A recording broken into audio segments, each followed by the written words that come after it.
வணக்கம். வள்ளுவரே, பெருந்தன்மை மிகுந்த ஒரு மனிதனிடம் செல்வம் சேர்ந்தால் அது எப்படி இருக்கும்?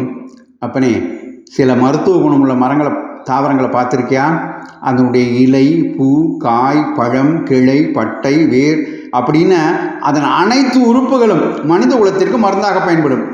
பெருந்தன்மையானவரிடம் சேரும் செல்வமும் அது போலவே எல்லா விதத்திலும் எளியவருக்கு பயன்படும். வறுமை பிணியை போக்கும் மாமருந்தாக அவனது செல்வம் திகழும். தன்னையே தான் கொடுப்பான்னு கர்ணனின் வள்ளல் தன்மையை புகழ்ந்து சொல்லுவோம் இல்லையா?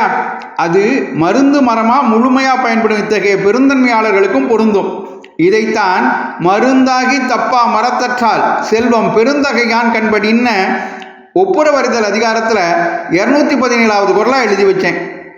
அருமை வள்ளுவரே, மருந்தாகி தப்பா மரத்தற்றால் செல்வம் பெருந்தகையான் கண்படின்.